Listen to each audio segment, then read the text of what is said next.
ఇక్కడ విచ్చేసిన పాత్రికేయ మిత్రులందరికీ ఉదయపూర్వక నమస్కారాలు తెలియజేస్తూ బీసీలకు సంబంధించిన 5 ప్రధాన అంశాల సాధనే 5 ప్రధాన డిమాండ్ల సాధనే లక్ష్యంగా ఈ నెల 22వ తేదీన అంటే వచ్చే ఆదివారము మధ్యాహ్నము 2 గంటల నుండి 5 గంటల వరకు గుంటూరు విజయవాడ మార్గ మధ్యలో నాగార్జున యూనివర్సిటీ ఎదురుగా ఉన్న పూలే అంబేద్కర్ మండల్ కర్పూరి ప్రాంగణంలో భారీ బహిరంగ సభ బీసీవై పార్టీ ఆధ్వర్యంలో నిర్వహిస్తున్నాము.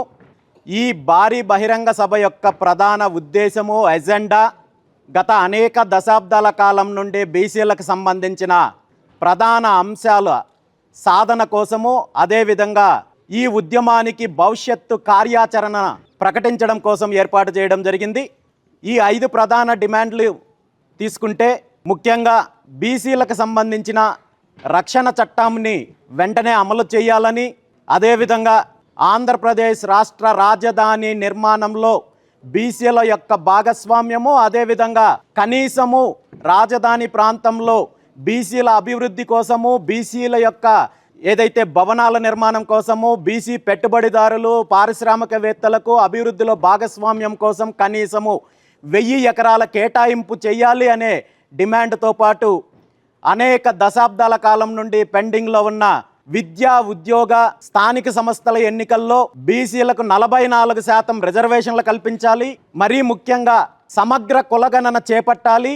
సమగ్ర కులగణన చేపట్టి బీసీలకు 44% రిజర్వేషన్లు అమలు చేసిన తర్వాతే వచ్చే స్థానిక సంస్థలు వెళ్ళాలి అనే డిమాండ్తో పాటు బీసీ కార్పొరేషన్లకు సంబంధించి ఖచ్చితంగా నిధులు కేటాయించి ఈ బీసీ కార్పొరేషన్లు బీసీ సామాజిక వర్గాలకు సంబంధించిన అభివృద్ధి చెయ్యాలి అనే ఈ 5 ప్రధాన డిమాండ్లతో బహిరంగ సభ నిర్వహించబోతున్నాము. దీనికి సంబంధించి గత 2025 సంవత్సరం డిసెంబర్ 11వ తేదీన విజయవాడలో 2 తెలుగు రాష్ట్రాల్లో ఉన్న బీసీ పెద్దలతో కలిసి బీసీ మహాసదస్సు పేరుతో చర్చించి ఈ నిర్ణయం తీసుకోవడం జరిగింది. ఈ సమావేశానికి సంబంధించి, ఈ బహిరంగ సభకు సంబంధించి ఇప్పటికే ఏర్పాట్లు పూర్తి స్థాయిలో జరుగుతున్నాయి. వచ్చే సభకు హాజరయ్యే వాళ్ళకు సంబంధించిన కావాల్సిన మంచినీటి సౌకర్యము, ఆహార సౌకర్యము, అదేవిధంగా మిగిలిన అన్ని సౌకర్యాలు కూడా ఏర్పాటు చేయడం జరిగింది. అయితే బీసీ సింహగర్జన బహిరంగ సభ ప్రకటించిన తర్వాత అప్పటి వరకు బీసీల సమస్యల పైన కానీ, రిజర్వేషన్ల అంశం పైన కానీ, రక్షణ చట్టం గురించి కానీ, అదేవిధంగా రాజధానిలో బీసీలకు సంబంధించిన వాటా గురించి కానీ ఎక్కడా స్పందించని ప్రభుత్వము అనేక రకాలుగా ఈ ఉద్యమాన్ని, ముఖ్యంగా ఈ బహిరంగ సభను అడ్డుకోవాలి, నిర్వీర్యం చేయాలి అనే దానిపైన అనేక కుట్రలు చేశారు. ఇందులో ప్రధానంగా బీసీలకు సంబంధించి ఏదైతే 5 డిమాండ్లు చేశామో ఈ 5 డిమాండ్లు కూడా ప్రభుత్వం ఏదో నెరవేర్చడానికి అడుగులు ముందుకు వేస్తోందన్నట్టు తప్పుదారి పట్టించే కార్యక్రమము, బీసీల్లో వస్తున్న చైతన్యాన్ని, మార్పుని నిర్వీర్యం చేసే కార్యక్రమము, నీరుగార్చే ప్రయత్నం జరిగింది. దాంతోపాటు ఏదో ఒక రకంగా ఈ బహిరంగ సభ జరిగితే బీసీలలో చైతన్యం వస్తుంది, మార్పు వస్తుంది, బీసీలో ఐక్యంగా ముందుకు వెళ్ళే పరిస్థితి ఉందనే ఉద్దేశంతో ఈ సభ జరగనివ్వకుండా కూడా ప్రభుత్వం అనేక రకాలుగా కుటిల యత్నాలు, ప్రయత్నాలు, కుట్రలు చేయడం జరిగింది. ముఖ్యంగా పోలీస్ డిపార్ట్మెంట్ ద్వారా ఈ సభకు అనుమతి రాకుండా అనేక రకాలుగా అడ్డుకునే ప్రయత్నం చేశారు. గత 4వ తేదీన మేము పోలీస్ డిపార్ట్మెంట్కి దరఖాస్తు చేసుకున్నప్పటికీ కూడా సభకు అనుమతి ఇస్తున్నారో లేదో అని తెలియజేయడానికి కూడా ఆలస్యం చేస్తూ ఎటువంటి సమాధానం ఇవ్వకుండా ఇబ్బందులు పెట్టే కార్యక్రమం చేస్తే గౌరవ హైకోర్టు వారిని సంప్రదించి దీని మీద ఈ సభ యొక్క ప్రధాన ఉద్దేశాలు తెలియజేస్తే గౌరవ హైకోర్టు వారు ఈ బహిరంగ సభ ఏర్పాటు చేయడానికి, అదేవిధంగా బహిరంగ సభ నిర్వహించడానికి కావలసిన అనుమతులు నిన్న మంజూరు చేయడం జరిగింది. దీనికి సంబంధించిన ఆదేశాలు స్పష్టంగా ఇవ్వడం జరిగింది.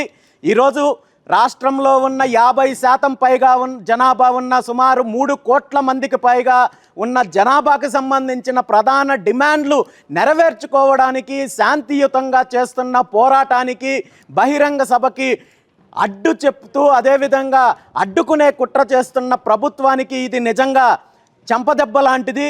ఎందుకంటే బీసీలు మాకు వెన్నెముక అని చెప్పుకునే తెలుగుదేశం పార్టీ కానీ, ముఖ్యమంత్రి చంద్రబాబు నాయుడు గారు కానీ, మరి బీసీలు చేసే ఉద్యమానికి కానీ, బీసీలు చేసే న్యాయమైన డిమాండ్లకు అడ్డుకుంటూనే బెదిరించే కార్యక్రమాలు చేస్తున్నారంటే నిజంగా బీసీల సమస్యలపైన ప్రభుత్వానికి, ముఖ్యమంత్రి చంద్రబాబు నాయుడు గారికి ఎలాంటి చిత్తశుద్ధి ఉందో దీన్ని బట్టి అర్థం చేసుకోవచ్చు.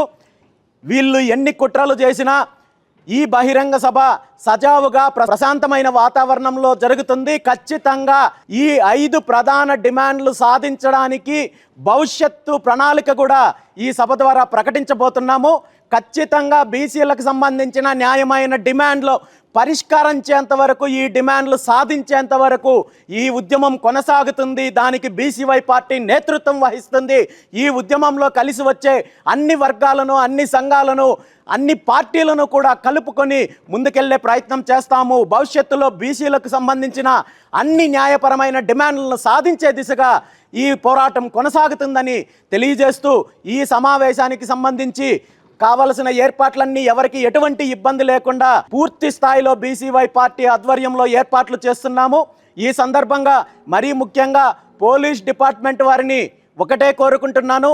ప్రశాంతమైన వాతావరణంలో, శాంతియుతమైన వాతావరణంలో జరిగే ఈ బహిరంగ సభకు సంబంధించిన ఏర్పాట్లు పూర్తి స్థాయిలో ఏర్పాటు చేయడం జరిగింది. దాంతోపాటు అసాంఘిక శక్తులు ఈ సభలకు సంబంధించి కానీ వేరే రకంగా కుట్రలు చేసే అవకాశం ఉందనే సమాచారం మాకుంది. కాబట్టి పోలీస్ డిపార్ట్మెంటు దీనికి సంబంధించి శాంతి భద్రతలను పరిరక్షించాల్సిన బాధ్యత ఉందని చెప్పి ఈ సందర్భంగా తెలియజేస్తూ, ఈ సమావేశం యొక్క ప్రధాన ఎజెండాతో పాటు బహిరంగ సభ మొదలవ్వక ముందు ఇక్కడ జరిగే సాంస్కృతిక కార్యక్రమాలు, సాంఘిక కార్యక్రమాలలో ప్రధానంగా ఒక చారిత్రాత్మకమైన కార్యక్రమం చేస్తున్నాము. అదే శ్రీకృష్ణ జాంబవతుల కళ్యాణోత్సవము.